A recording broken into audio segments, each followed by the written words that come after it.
And again, welcome to Fish Eater Friday. And I thank you for all your questions. They've been quite good. And here I actually have two questions I'll answer in one video, since they are related. First, if a layman is elected pope, does he have to be ordained before he can become the pope? My understanding is that laymen have been elected in the past, and each time the pope-elect was ordained before he took office. Second, were you ordained according to the pre-1968 form? I will first answer the second question. I definitely want to be ordained by a valid form, which would be the pre-68 form. The new rite of ordination is at best doubtful and most likely invalid. So we can set that one aside.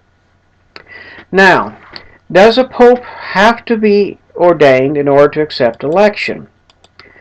According to the Vatican II Church, Paul VI and John Paul II, in their constitution on the election of a pope, stated that a man did not become pope until he had accepted election and was ordained bishop. They use the word ordained rather than consecrated.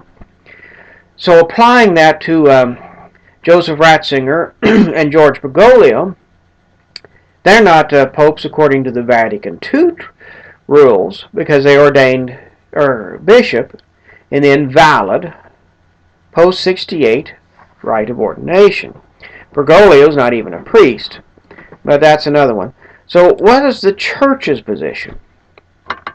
Well, Pius XII addressed the World Congress for the Lay Apostolate on October 5, 1957, and he states, if a layman were elected pope, he could accept the election only with the condition of being ready to receive ordination and willingness to receive ordination. The capacity to teach and govern, as well as the charism of infallibility, would be granted to him as of the moment of its acceptance, even before his ordination. What Vatican II did, and this is even spilled over into the traditionalists, is they confused orders and office. There's the order of bishop and the office of bishop. There's the order of priest and the office of priest. Normally, they're combined in the same person. Okay, a bishop possesses both the office and order of bishop, which leads to this confusion. In fact, this confusion can even be seen slightly in canon law, because the term bishop can refer to someone who possesses the order or someone who possesses the office. And so we got to look at this a little more closely.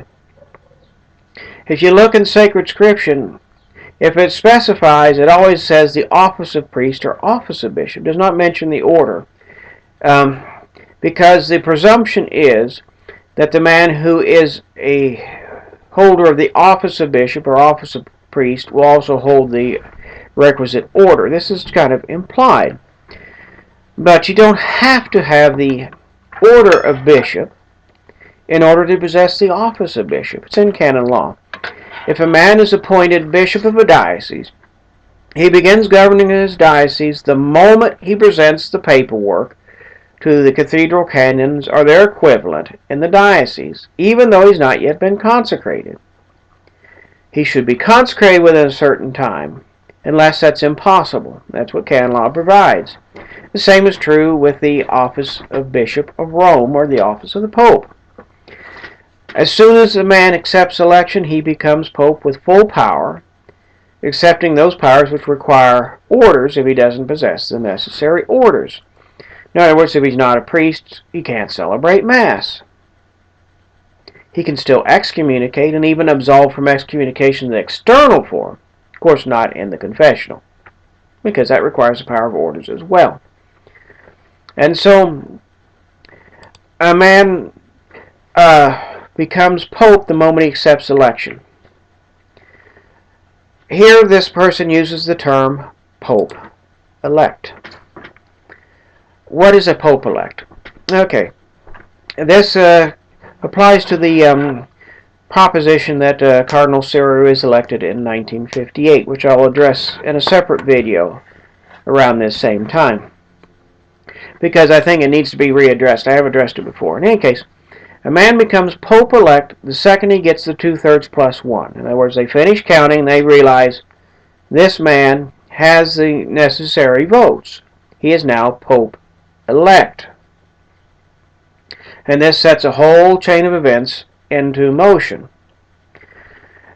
He remains Pope-elect until the moment he either accepts election and becomes Pope, even if he's not ordained, okay, or the moment he rejects election and he ceases to be Pope-elect.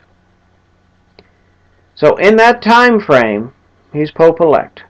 And so that's where the term Pope-elect would be in place. The same would be true of a bishop-elect. He's bishop-elect from the moment he is assigned to a diocese until he takes possession of his diocese. Unlike the Pope-elect, who can turn it down, a bishop-elect really can't. I mean, he could ask the Pope, I don't want it. And the Pope could then say, all right, I won't give it to you, and then he ceases to be bishop-elect. So that's where that term comes in. So I hope on this Fish Eater Friday I've answered your question. A man becomes Pope the moment he accepts election.